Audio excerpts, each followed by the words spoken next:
Bonjour à tous, j'espère que vous allez bien, je suis ravie de vous retrouver. Pour ceux qui ne me connaissent pas, je suis Santadine et je suis très heureuse de vous accueillir sur cette chaîne. Alors moi, je crois qu'il est important de célébrer les petites victoires et je veux vraiment vous remercier parce qu'aujourd'hui, nous avons passé la barre des 50 abonnés. Alors 50 abonnés, ça peut paraître dérisoire pour certains, mais je crois vraiment que le Seigneur a de belles choses à faire avec nous et que 50 abonnés, ce n'est que le début. Pourquoi? Parce que au départ, il y en avait 20. Aujourd'hui, en 2 mois, il y en a 50 et je suis ravie de vous retrouver. Je suis ravie et honorée que vous soyez abonnés à cette chaîne et je prie que vous soyez richement bénis. Je prie pour chacun d'entre vous et merci encore de vous être abonnés et merci de me suivre et de m'encourager. Comme je l'ai évoqué précédemment dans 2 vidéos, aujourd'hui, nous allons parler à nouveau de parents célibataires qu'on retrouve dans la Bible. Et oui, la Bible parle des parents célibataires. Et aujourd'hui, on va se plonger dans une nouvelle histoire qui se trouve dans les évangiles. Et c'est parti.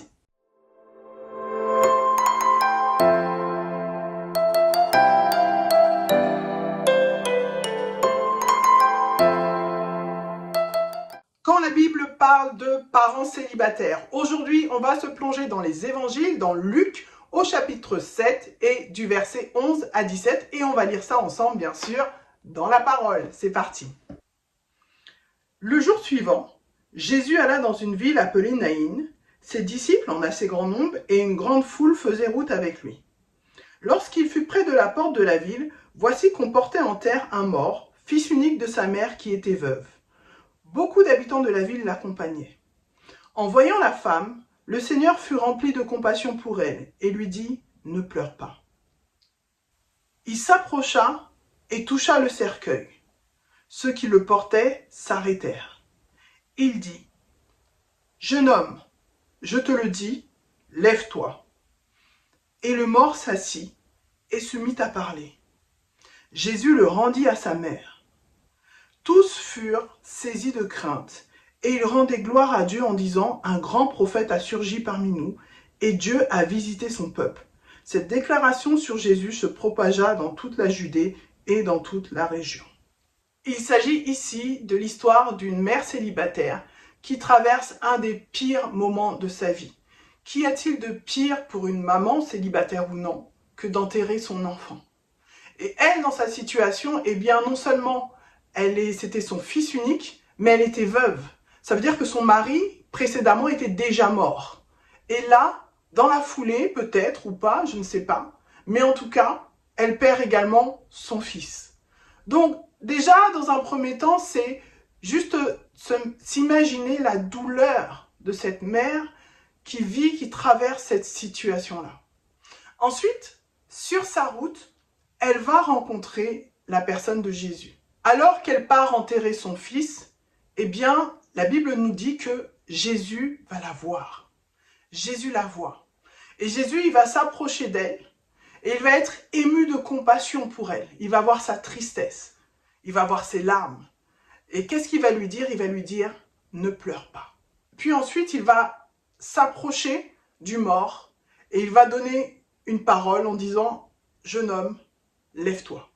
Le mort, quant à lui, qu'est-ce qu'il va faire? Il va se lever. Et la Bible dit qu'il va retrouver ses facultés, à savoir, il va s'asseoir et il va parler.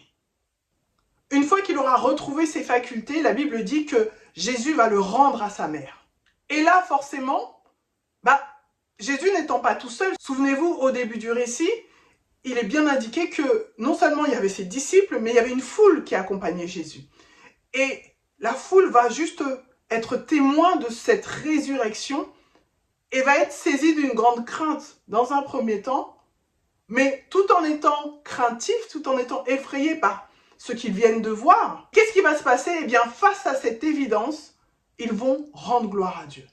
Alors c'est un récit, un des nombreux récits qui a forcément attiré mon attention, puisque ce récit parle d'une mère célibataire, et je voulais partager avec vous 6 points qu'il faut absolument retenir de ce texte. Le point numéro 1, c'est que malgré la foule, Jésus te voit.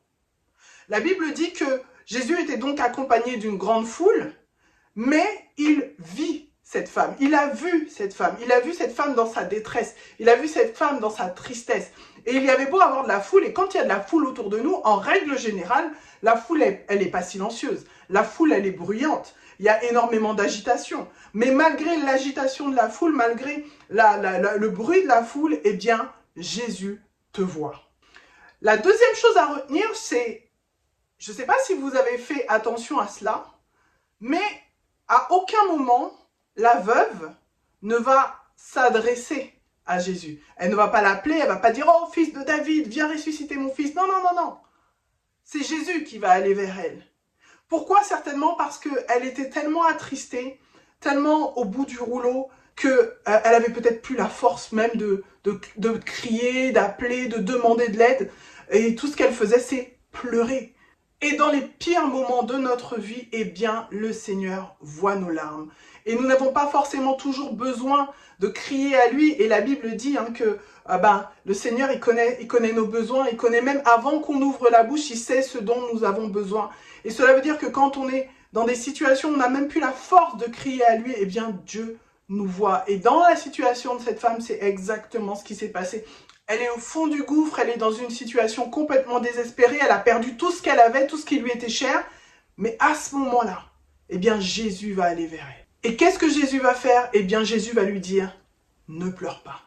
Il va venir sécher ses larmes, il va venir la consoler, il va venir lui dire, ne pleure pas.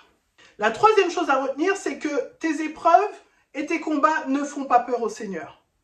Parce que dans la Bible, à l'époque, lorsqu'on s'approchait ou on touchait un mort, eh bien c'était impur. Jésus n'a pas eu peur de s'approcher. Il est allé vers ces choses-là. Il s'est approché de ce qui pouvait paraître le plus finalement sale. Et j'ai envie de te dire aujourd'hui que tes épreuves et tes combats ne font pas peur à Dieu, même si pour toi c'est mort, même si la situation est complètement désespérée, la mort ne fait pas peur au Seigneur. Il va s'en approcher et il va ordonner à ce que ceux qui étaient morts reprennent vie. Et ça, c'est mon quatrième point. Dieu va redonner la vie à ceux qui étaient morts. Tout ce qui peut te paraître complètement désespéré, non seulement ce que je disais avant, donc ça ne fait pas peur à Dieu, mais en plus de ça, il vient redonner la vie à ceux qui étaient morts en toi. Si peut-être ta situation financière est complètement morte, eh bien Dieu est en train de dire je vais redonner la vie. Si la situation avec ton enfant est compliquée, peut-être que tu vis avec un jeune adulte ou un adolescent et pour toi la relation est compliquée et c'est mort parce que peut-être vous ne vous parlez plus, vous êtes en guerre perpétuelle, eh bien le Seigneur est en train de te dire aujourd'hui qu'il va redonner la vie à cette relation qui est morte. La cinquième chose qu'il faut retenir de ce passage, c'est que le Seigneur restitue ou donne les choses parfaitement. Souvenez-vous dans le texte, avant que Jésus rende l'enfant à sa mère, eh bien, l'enfant avait retrouvé ses facultés. Il est écrit qu'il s'est assis et qu'il a recommencé à parler. Ça veut dire que lorsque le Seigneur nous donne des choses, il ne nous donne pas les choses bancales.